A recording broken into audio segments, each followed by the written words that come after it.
And he was a ruler of the synagogue, and he fell down at Jesus' feet and besought him that he would come into his house.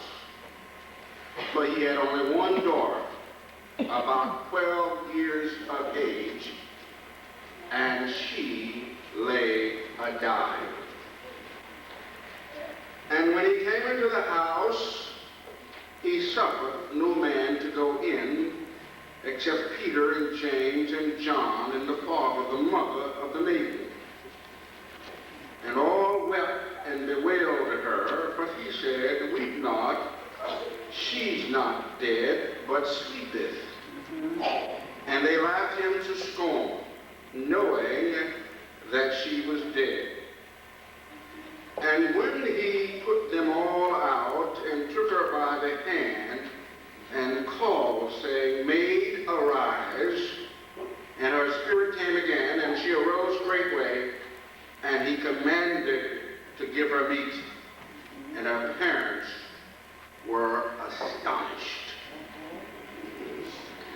To end my stay in Omaha,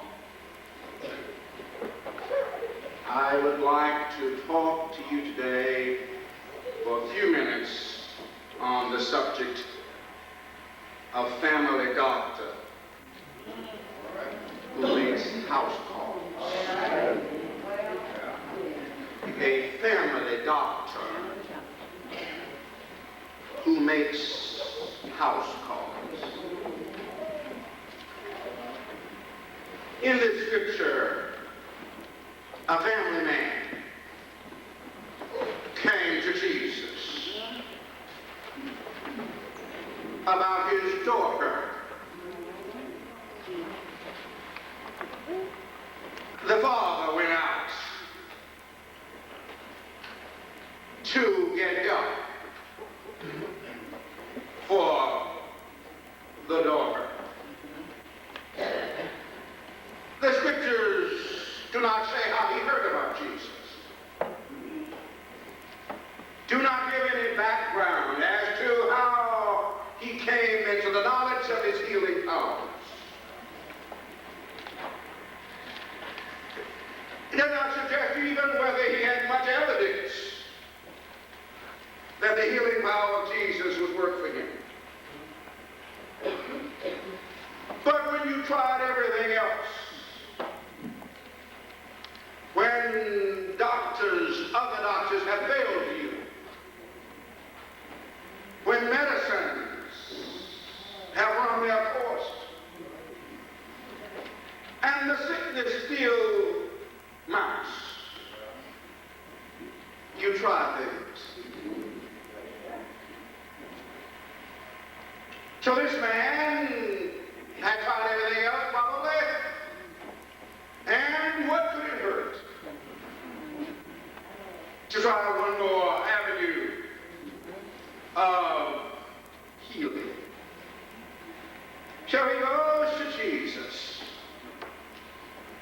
The child is too sick to bring to the doctor.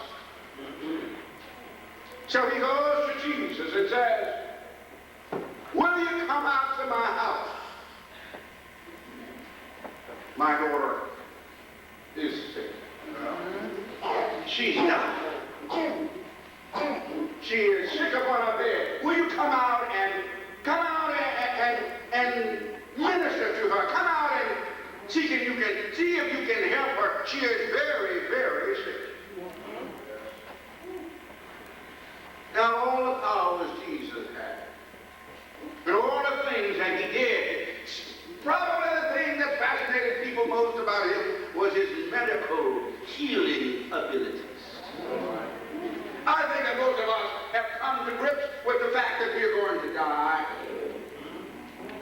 I have even accepted the notion that one day I will not be here. Yes, sir. And that really doesn't bother me that much. But it is this idea of being sick that bothers many of us. Yeah. The way we're going to get out of here, what suffering we may have to go through, what pain and agony we may have to experience. here. That bothers some of us. So it is very, very good then that we know a doctor. Now, we have talked about the family this week. And as I listen to all of the glorious, academically profound presentations, as I took part in the esoteric discussions of issues of depth and significance, I was impressed beyond words with this church's interest in having an impact on this city and the nation. I heard people talk with great understanding and great seriousness about the plight of the aged in our society. I heard them talk with statistical understanding of the problem of our youth and teenage motherhood and all of the social ramifications coming out of that reality. I heard all of that. All of these avenues through which the family is affected. And all of that's good.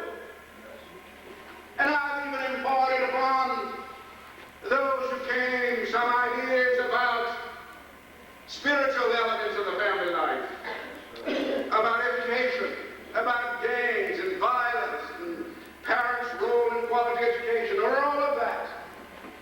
And all of that seemingly has been well received. But you see, before I go back to St. Louis, I'm reminded of the fact that a family should not feel safe until it has secured for itself a family doctor. If you move into a new city, if you have children especially, you want a job that pays good medical benefits. I have colleagues at my school, women particularly, whose husbands have great jobs, but the jobs really don't have the kind of medical benefits that teaching pays.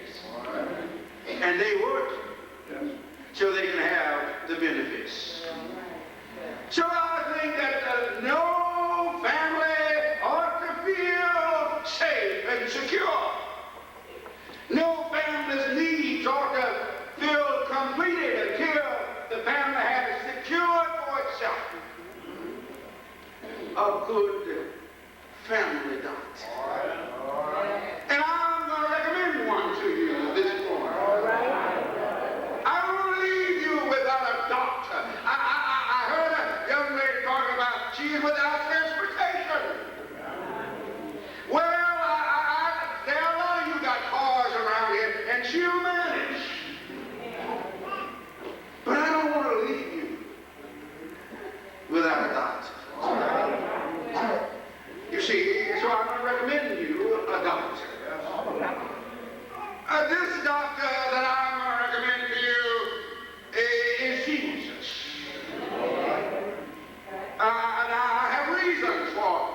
right. So the first reason I recommend him, and I feel like I can recommend him this morning to this great congregation in this great city. The first reason I can recommend him to you because I use him myself. All right.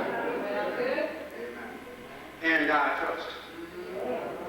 And he's not just good to me. You see, I had a man work on my car in St. Louis years ago, and I recommended friends to him. But I found out that he didn't work on my friend's cars quite like he worked on mine. And my friends told me that, you think this guy's a good mechanic, and he does a good job on your cars, but he doesn't do that on everybody's cars. Well, see, Jesus not like that. Oh, I'm nothing special. I'm nothing special. I'm just a humble person out of the humble state of Mississippi. I'm nobody special. You see, whatever God does for me, it's not because of what I am. It's because of what He is. Yes, sir. There is no secret what God can do. He was good for you also. Yes, sir. So I recommended it. Now, the second reason I recommended it is that he is a family practitioner that treats all ages and genders. See, you are family people, and you don't need to stop grandmother by this office and take the teenager to the other office. You don't need to do that. You don't have time to do all of that. All right. Jesus is a family practitioner. He watches over the bones of the teenage athlete who boldly rushes down the football field and flashily fleets himself down the basketball court. He watches over those bones as well as he watches over the brittle bones of grandmother as she steps in and out of the shop. He listens to the prayer of grandmother as she worries about her grandchildren traveling across the country, and he listens to the prayer of the teenager who just wants to make 100 on the math test. He's a doctor for the whole family. He is interested in matters that only women are concerned about.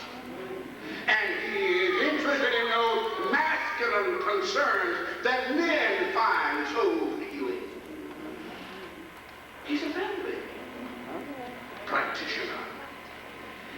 And I like him also because he is strong on preventive medicine. He's strong in preventive medicine. When you go to his office, you see things on the wall such as moderation in all things. He's strong on preventive medicine.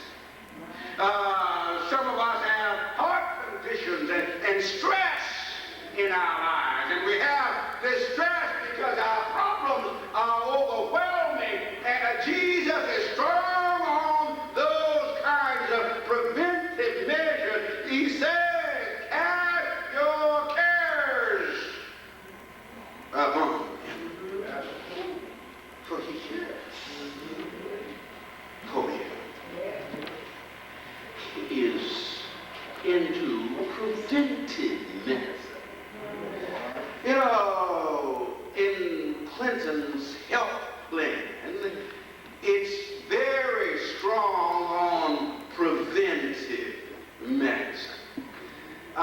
Preventing diabetes, preventing all kinds of other illnesses that come from our lifestyles. Well, Jesus is into that also. He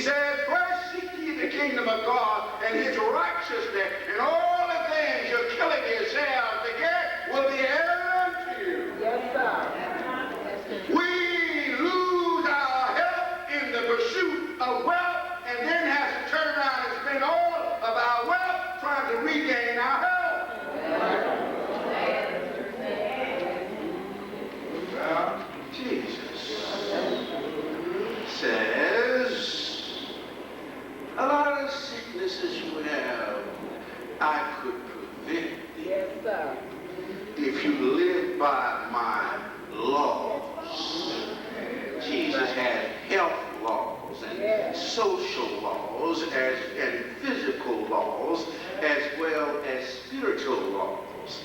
And if you live by those laws, you will be healthier. So I recommend this doctor to you because he is strong on preventive medicines. Now, another reason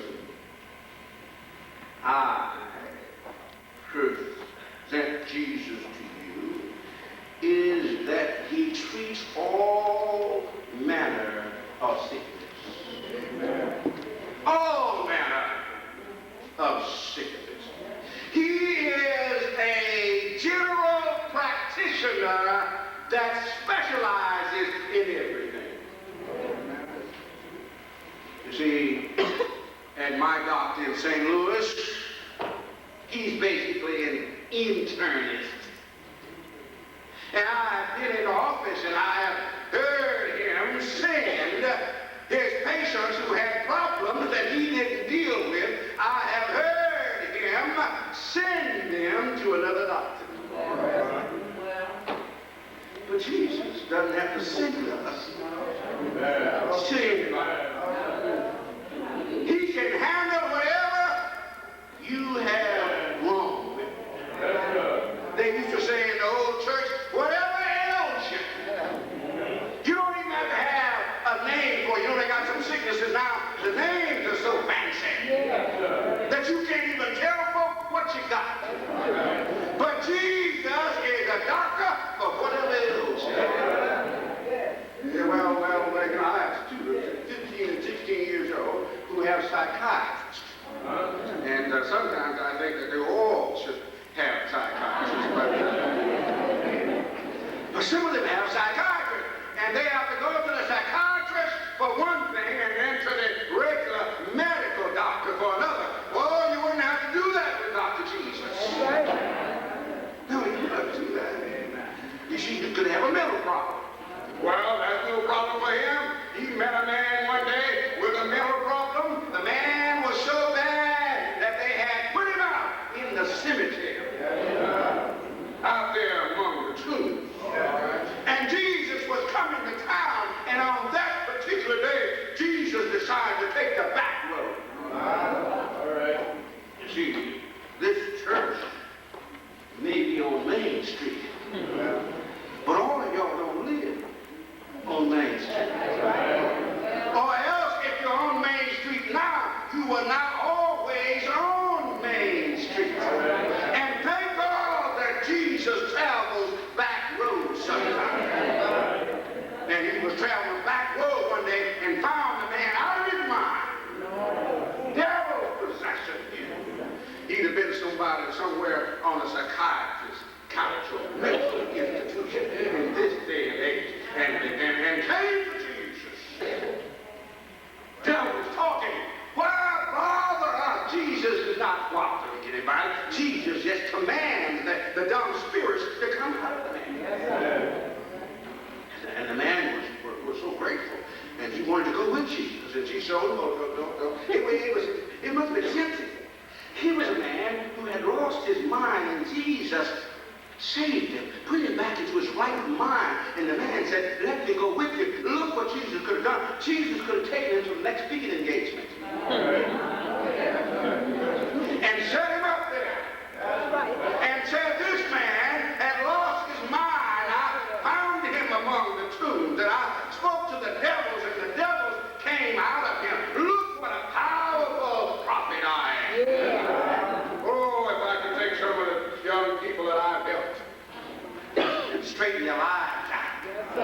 And to tell you what they were before I got through to them, and show you what they've become after, and take them around the country with me, and put them on the podium, put them on the platform with me, and say, oh, look at what I have done.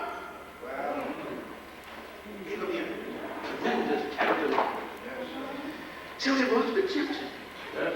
But Jesus was more concerned about being a family physician. And he told the man, go on back home to your family and your friends and show them what great things the Lord has done.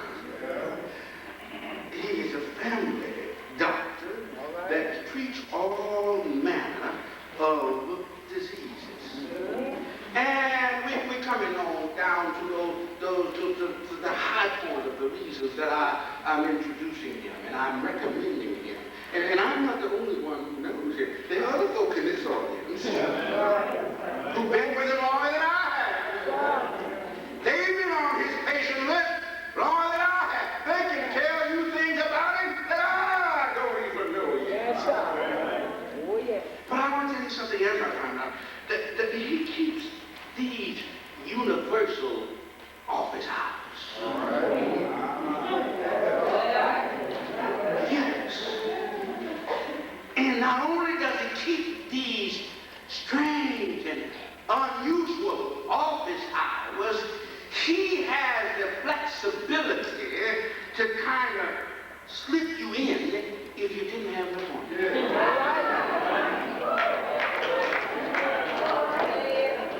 Now, my doctor requires that I have an appointment. All right. And when I miss it now and then to go in and have my blood pressure checked and everything, they get on the phone and call me. But they say, come on in, they have to reschedule. I can't just stop by there on the way home from work and go in and see the doctor because somebody else has that slot. But Jesus has these hours, and the other thing, my doctor's the office closes around 4:30. And I have to tell you something, they have to miss my class. They always seem to leave during the English class. They miss my class to go to the dentist, to go to the doctor to see about their knees and their ankles and what have you. They miss class. I say, why can't you go some other time? That's the only time, Mr. Teacher, they say, I could see the doctor. How come you can't go after school? Well, he's closed. After he's done, he knows I'm running a practice here also. He doesn't respect your practice. You have to see this doctor when he's open. He doesn't work late. He has to go to the golf course before the sun goes down. Now, I've got some doctors in Oregon probably, so that don't. I'll talk about the doctors back in St. Louis. So Jesus keeps these hours, and he can fit you in if you're not on the list. Now, these hours are very important because sometimes you need a doctor at the most unusual hour. That sickness that comes when not only the doctor's office is closed, all your friends are asleep. In the midnight hour. It is late sometimes. Martin Luther King said once that he was in Alabama during the height of the civil rights movement, and he had been given threats on his life, and it didn't bother him. Except one night he came home, and then somebody called him, and said he had 2 children there, and Coretta and the 2 children were asleep, and he answered the phone. And said that when he answered the phone, someone said on the other end of that phone call, nigga, if you're not out of town by sundown tomorrow, we're going to blow your house up and kill your family.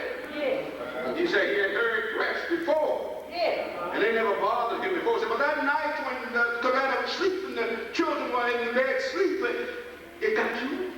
Come on now. Said that his father was back in Atlanta, and his mother was in Atlanta, and he didn't have anybody to call on, but he remembered. Yeah. He remembered. Yeah. And they told him that when he couldn't get in touch with them, try him. Yeah. And said he was having a cup of coffee, and said that he just bowed down over that cup of coffee that evening and talked to the Lord. Yeah. Said, I'm down here by myself.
Because if you're too sick to get down there,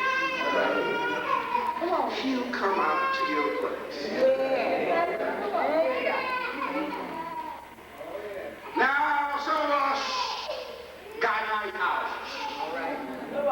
Wonderful houses. But some of us got the houses that are not quite like the rest of the houses.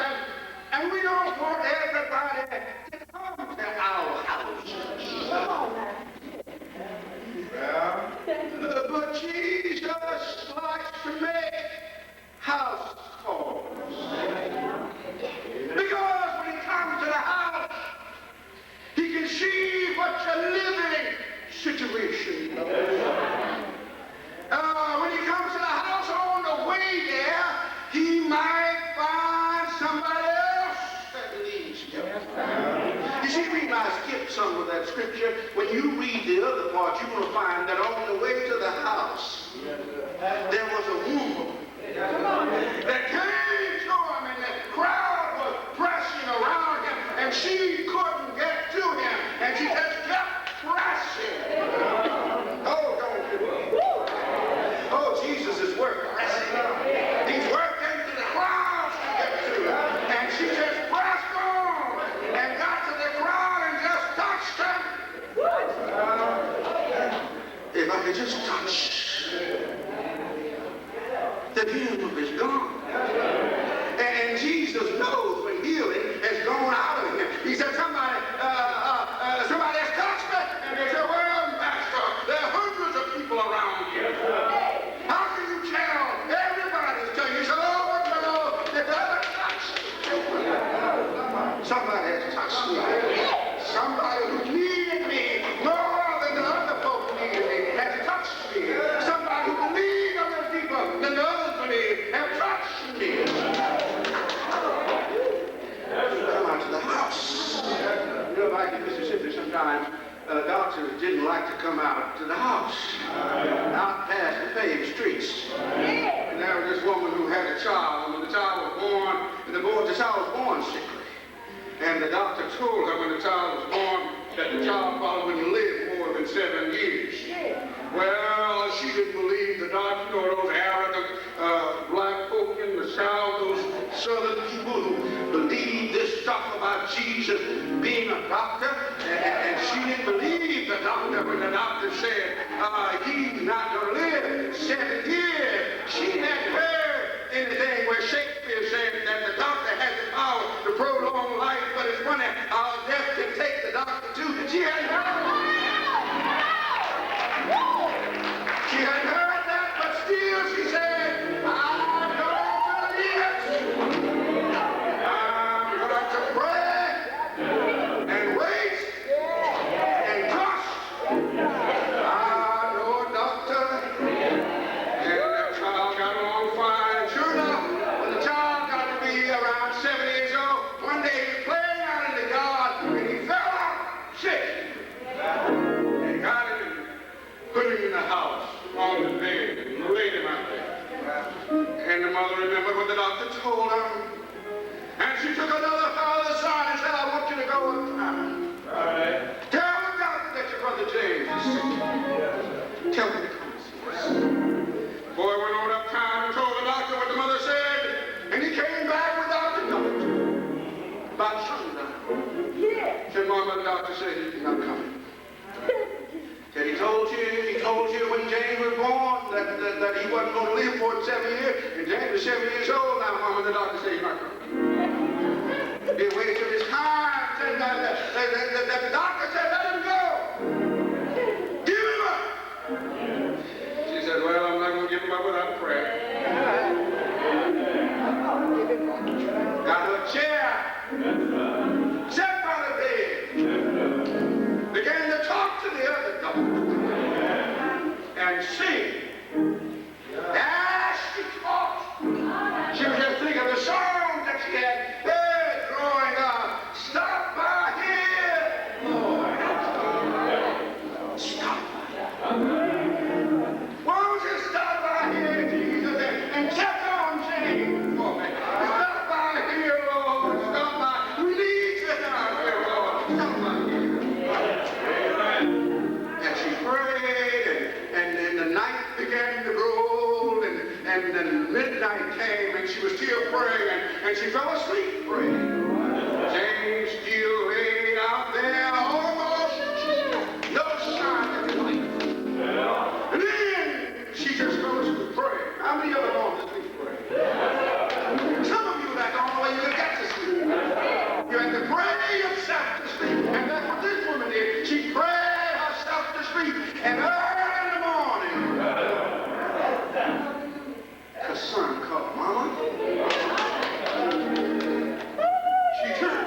Maybe you heard me when I sent your brother downtown to get the doctor, but he didn't come.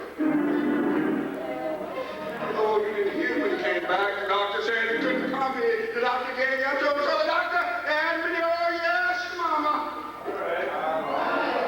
Oh, he's been here all right. Oh, no, sir, the doctor didn't come. The fever is affecting you. Oh, yes, Mama. The doctor said. Well, the door was locked and the steel locked. How did the doctor get in there? Oh, Mama, he just walked through the door.